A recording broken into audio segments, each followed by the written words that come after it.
Bismillahirrahmanirrahim. Qala rabbi shrah li sadri wa yassir li amri wahlul 'uqdatam min lisani yafqahu qawli. Bismillahirrahmanirrahim. Assalamualaikum warahmatullahi wabarakatuh. Waalaikumsalam warahmatullahi wabarakatuh. Bismillahirrahmanirrahim. Alhamdulillahirabbil alamin wa bihi nasta'in ala umuri dunya waddin. Wassalatu wassalamu ala asyrafil anbiya'i wal mursalin sayyidina wa maulana Muhammadin wa ala alihi wa sahbihi ajma'in, amma ba'd. Pertama, marilah kita panjatkan puja dan puji syukur kepada Allah yang mana telah memberikan kita kenikmatan iman dan kenikmatan kesehatan, yang alhamdulillah bisa berkumpul di majelis yang insyaallah barokah ini. Salawat serta salam tak lupa kepada baginda junjungan kita Nabi Muhammad sallallahu alaihi wasallam. Yang kami hormati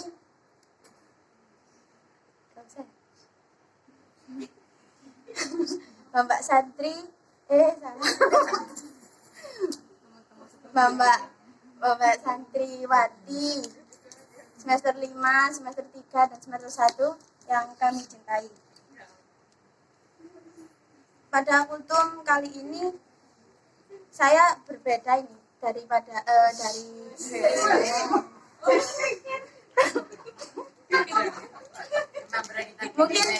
mungkin enggak tidak seperti biasanya menceritakan nabi-nabi atau bahkan sahabat-sahabat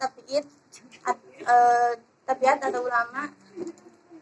Mungkin saya cari yang di Indonesia saja. Nusantara.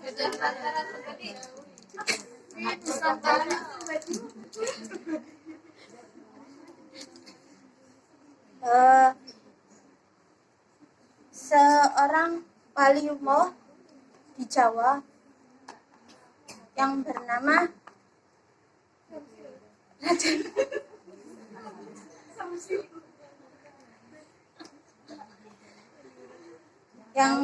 Sunan Kalijaga atau Raden Mas Syahid. Nah, siapa sih yang nggak kenal Sunan Kalijaga kan? Kan sangat familiar ya, sudah Masya Allah terkenalnya karomahnya, terus cara dakwanya yang berbeda dari waliullah yang lain. Nah, Sunan Kalijaga ini kan punya beberapa cara dakwah, bagaimana biar beliau bisa mengajak masyarakat Nusantara yang notabene-nya sudah sangat kental terhadap budaya dan tradisi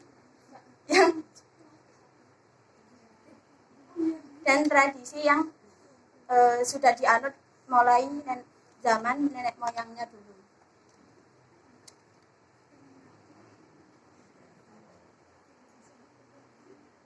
Ada beberapa seperti wayang kulit, kan pada tahu semua ya kan Mbak, wayang kulit, terus babat atau tembang-tembang. Nah, saya ingin menyampaikan salah satu filosofi tembang Sunan Kalijaga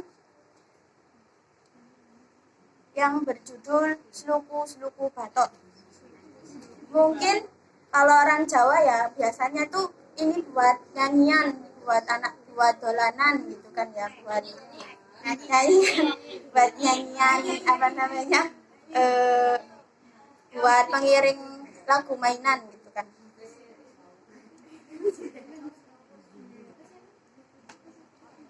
Mungkin kalau Mbak yang Jawa ini dulu pernah nggak main ini Sluku-Sluku Batok? Kurang menjawa ya.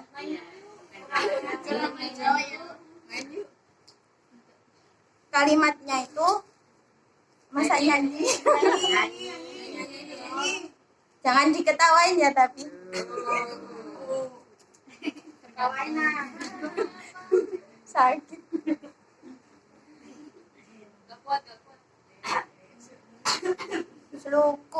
Sluku batok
bidawami mulkillahi.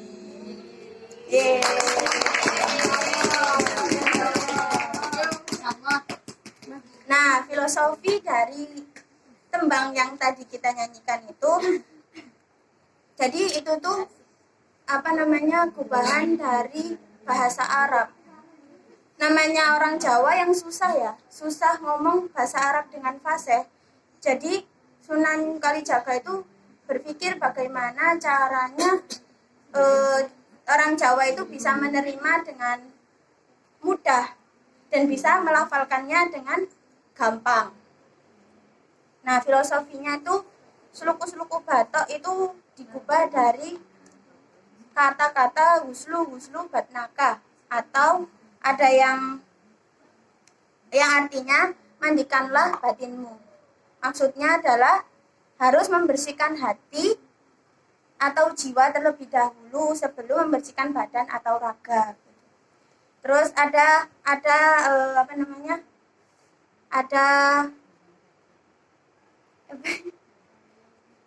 tafsiran lain, ada pendapat lain itu menyebutkan bahwa sluku-sluku batok berasal dari kata usluk suluka batnaka, yakni artinya ikutilah jalan batinmu atau jalan perutmu, batnaka.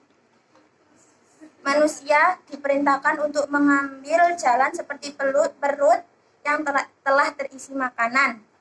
Jalan yang dimaksud adalah jalan yang lurus. Hidup juga tidak boleh dihabiskan hanya untuk bekerja. Jadi harus beristirahat apabila capek. Gitu kan, seperti tadi saran dari mudir 3 kita. Terus yang kedua itu batoke ela elo. Itu dari dari bahasa Arab, dari kata bahasa Arab, batnaka la ilaha illallah. Jadi orang Jawa itu susah ngomong la ilaha illallah. Jadinya ela elo. Segampang itu ya. Ngomongnya jadi singkat gitu. Ela elo gitu, padahal la ilaha illallah. Nah, dalam tafsiran ini bermakna bahwa hati kita harus selalu dihiasi dengan berzikir kepada Allah. Dalam segala keadaan, dalam segala kondisi, dalam segala apapun yang terjadi pada kita harus selalu berzikir atau ingat kepada Allah. Terus yang ketiga, si Romo menyang Solo. Dalam bahasa Arab itu sirru ma'aman sholah, yang artinya berjalanlah kalian mengikuti orang yang sholat, agar kita juga selalu bisa menjaga sholat kita gitu. Maksudnya pesan dari Sunan Kalijaga yang ketiga itu kita harus selalu bisa menjaga sholat dimanapun, kapanpun. Meskipun kita musafir ya, Mbak yang biasanya rumahnya jauh gitu kan ya. Nah, itu gimana caranya biar bisa tetap sholat gitu. Terus yang keempat itu oleh-oleh payung muto. Dalam bahasa Arabnya itu Allahu faizun ala man taba, yang artinya Allah menyukai orang-orang yang bertaubat. Tuh. Maksudnya ya Allah menyukai orang-orang yang kembali ke jalan yang benar. Terus yang kelima itu mak jentet lolo loba, yang dalam bahasa Arab yaitu ittahidillahu rabbah, yang artinya jadikanlah Allah sebagai Tuhan kalian semua. Pesan di sini kan sudah terdapat di ayat di surat Toha. Sebut namaku, sebut aku Allah, gitu kan. Jadi Allah berfirman, sebutlah aku sebagai Allah. Gitu. Terus yang keenam, wong mati ora obah. Dalam bahasa Arab, man mata ro'a dunubah. Barang siapa yang mati maka ia akan melihat dosanya. Dalam tafsiran lain bermakna bahwa Setelah kematian datang, kesempatan untuk beribadah dan beramal juga hilang. Kan seperti dalam hadis ya Mbak, yang 3 amal yang terputus karena mati. Salah. Semua amal terputus ketika kita mati kecuali 3 perkara. Yang pertama kan amal soleh, yang kedua doa anak, yang ketiga amal jariah. Nah, yang ketujuh ini yen obah medeni bocah. Kalau orang meninggal juga kalau bergerak kan nakutin ya, dikira nggak mati.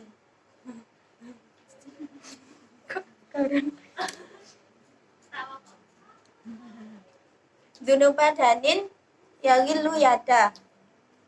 Artinya hutang dosa akan membelenggu kedua tangan. Kan ya sudah diketahui bahwa nanti kita di akhirat tidak serta-merta langsung masuk surga ya kan.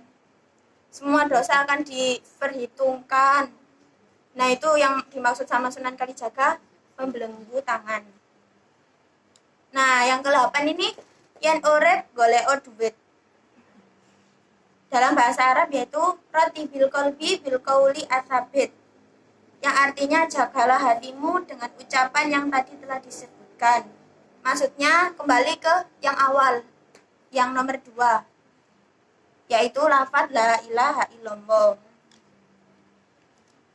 Dalam tafsiran lain bermakna bahwa kesempatan untuk beramal soleh hanya ada pada saat sekarang, ketika masa hidup. Kan tadi disebutkan bahwa semua amal akan terputus kecuali 3 perkara kan. Karena tempat beramal hanya ada di dunia, nanti di akhirat hanya untuk menuai saja.